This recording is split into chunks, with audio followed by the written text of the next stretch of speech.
Hello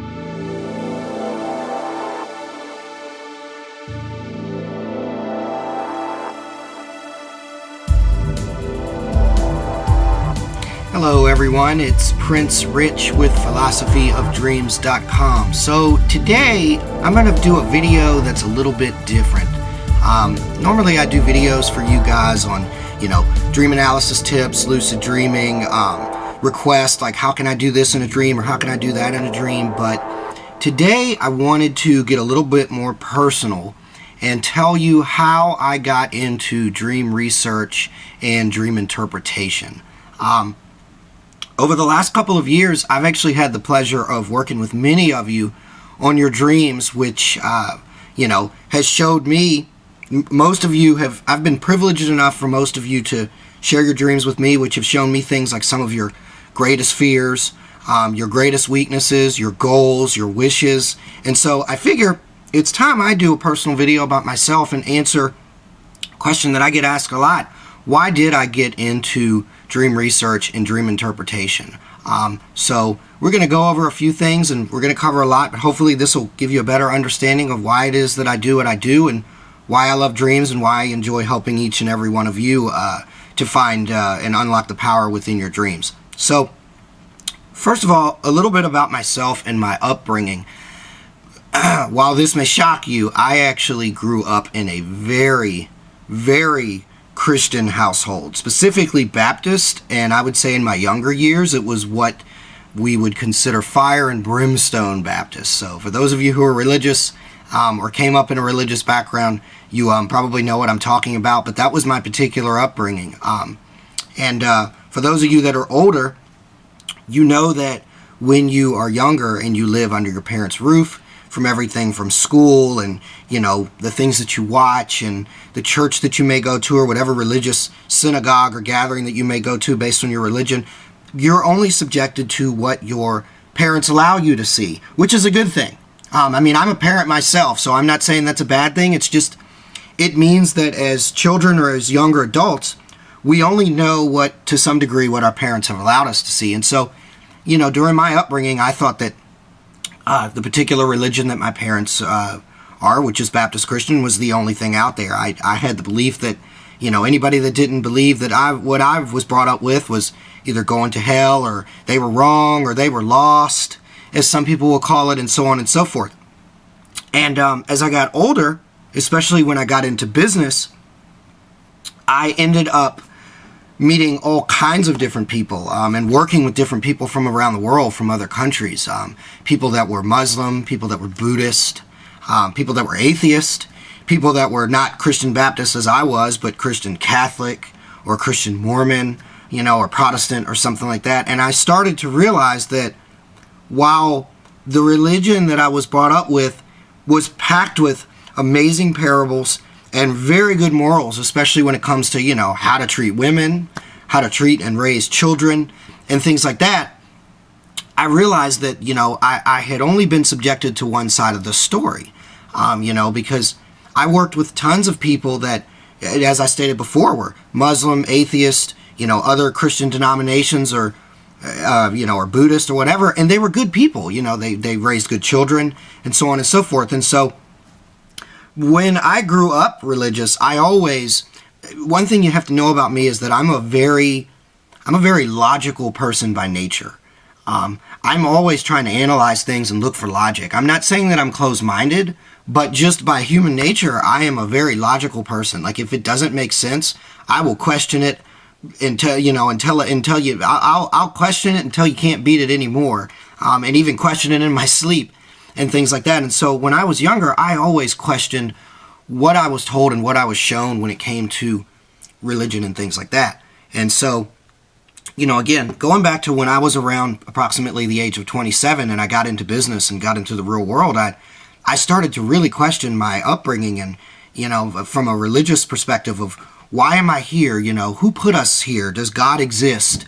And things like that. Where do you go when you die? And so on and so forth. And I personally could not find those answers with religion. And so I would say from around the time that I was probably somewhere around maybe 25 to 27, I went quite a while where I just, I wouldn't really classify it as saying I had no direction. It was just, I really didn't believe in anything. I believed in business. I believed in money. I believed in my wife and my children, but I didn't really believe in the logic that I saw with religion and so on and so forth. And so that was kind of where I stayed. So here is getting into how I actually got into the dreams and where I personally found my answers. So one day, those of you know the blockbuster hit Inception. Inception came out, and my wife and I, we went to go see it in the theater, and we both really liked it. I was actually quite intrigued by it. But obviously in the theater, for those of you who have seen the movie, to understand everything that's going on in that movie and kind of really fit all the pieces together, you've got to kind of watch that movie more than once. I usually tell people I recommend at least a few times. And so I was really intrigued by the movie, and I purchased the movie pretty much immediately when it came out on the shelf. And I watched it a few times, and I was just really completely just moved by it.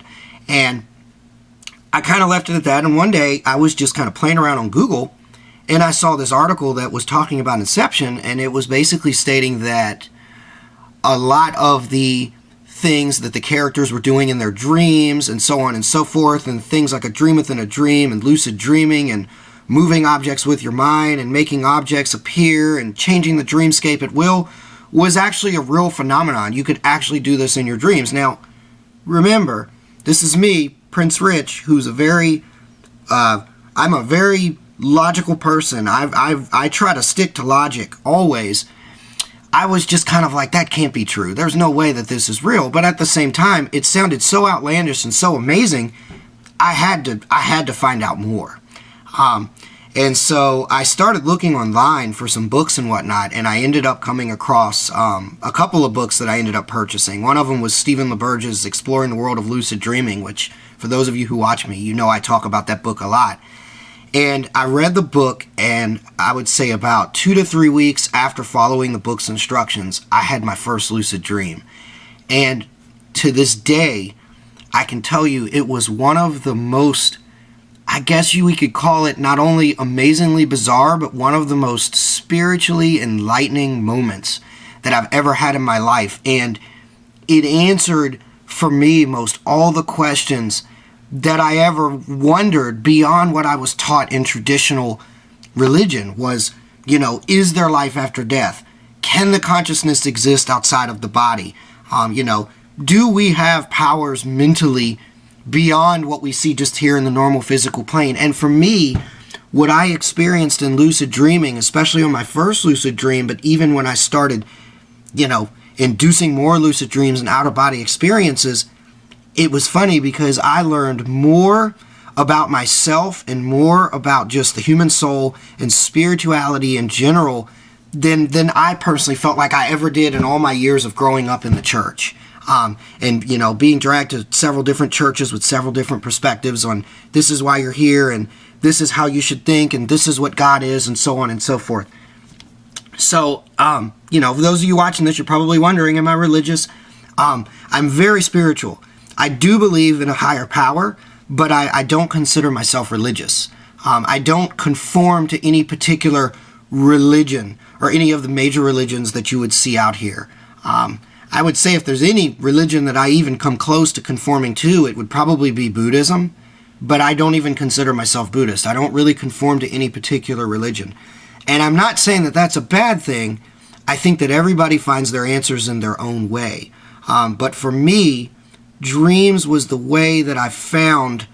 Dreams was, I guess you could say, the key or the road that I almost kind of accidentally stumbled upon to find all the answers that I had been looking for my whole life.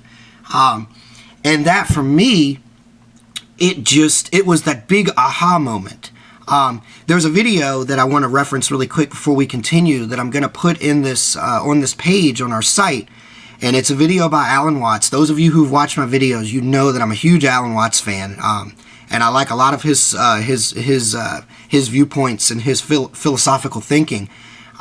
There's a video that I put in this page that almost down to the T explains how I felt when I made that transition from kind of being stuck in that way of thinking of why am I here, what is my purpose, into having that aha moment that kind of answered all the questions that I had been looking for almost 30 years. So, anywho, back to the subject, how did I get into dream research and dream interpretation?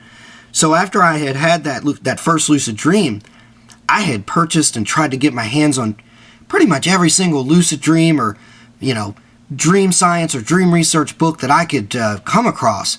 And to some degree, I had almost mastered lucid dreaming. I learned to do all kinds of different things, like above and beyond just induced lucid dreams. I'd learned how to, conjure up things in dreams and change landscapes and have dreams within dreams. And, and then that was kind of where I was. That was my sense of spirituality. And then one day I stumbled upon something that said that you could interpret dreams, like dreams had actual meaning. And it was funny because, this is going back to me, logical old prince that only rolls by logic. The first thing I thought was, that can't be real. There's no way that, somebody that has a dream who has the same dream as me, it has meaning and it could mean the same things and whatnot. We're all different, and there's so many different types of dreams, and dreams in themselves are just so outlandish. I just thought, that can't be possible. But then I stopped and thought, but that's the same thing that I thought about lucid dreaming. I thought that it couldn't be impossible, and I was a complete skeptic until I learned to do things like walk on walls and fly and talk to animals and dreams and stuff like that. So again, I was back at the drawing board with, well, it could be possibly real, so let's investigate it. And so after doing some investigating, I had stumbled upon the School of Metaphysics, and I found out that they were one of the few, and when I say one of the few, I mean one of the few. I searched for months to try to find a place where you could professionally learn to do dream analysis or dream interpretation, and I found the School of Metaphysics out of Missouri, and I enrolled into their course for dream research and professional dream interpretation and analysis training. And that's how I came to where I am now, talking to you guys about dreams and helping people all around the United States and even around the world that have contacted me about help with their dreams. And, it's funny because this is what truly makes me happy. It's not only my true sense of spirituality, it's where I get my answers from. I get my answers from the meaning that I find in my dreams when I take my own dreams and break them down to raw form and find out, this is what my dreams, my own soul is trying to tell me about myself and about where I should be or what route I could take to get to this goal or to get to this dream that I've had or whatnot. It's what truly makes me happy. It's funny, a lot of you may not know, but I've owned a successful IT company for almost 15 years, and it's made me a lot of money. And the funny thing is, I'm nowhere near as happy doing what I do in IT as I am with the dreams. The dreams, unfortunately, right now, don't make me near as much money as I do with the technology consulting nationwide. But, I've learned it doesn't matter. I can tell you from making a lot of money and whatnot, the money, it really doesn't matter. If you find something that you love and that you're good at, well, if you find something that you love and you go and try to learn everything you can about it, you will be good at it. And eventually you will make money doing it. You'll become a master at it. So that, is basically how I got into this. I grew up, I grew up as a person that was always a skeptic, that always asked, why am I here? What am I doing? Does God exist? Is there life after death? And, for me, the dreams answered those questions. So, for those of you who are watching this video, if you've been down the same road that I went down and you found your answers in dreams or some other sense of spirituality, whether it was meditation or whatever it may be, something having to do with the inner self, with the inner levels of consciousness, I would love to hear your story. I would love for you to comment on this video or comment on, in the comment section of this article on our website on Philosophy of Dreams. I'd love to hear your story. For those of you who have more questions about dreams, the spiritual power that you can find in dreams, or have questions about me or how I got into this, please feel free to comment on this video. And again, please watch the video on this page by Alan Watts, because it almost down to identical comparison, explains the way that I felt about just the world in general, about the answers I was looking for and how I got into this. So again, that's a little bit more about me on how I got into dream research and dream interpretation. This is Prince Rich with philosophyofdreams.com, and thanks again for watching.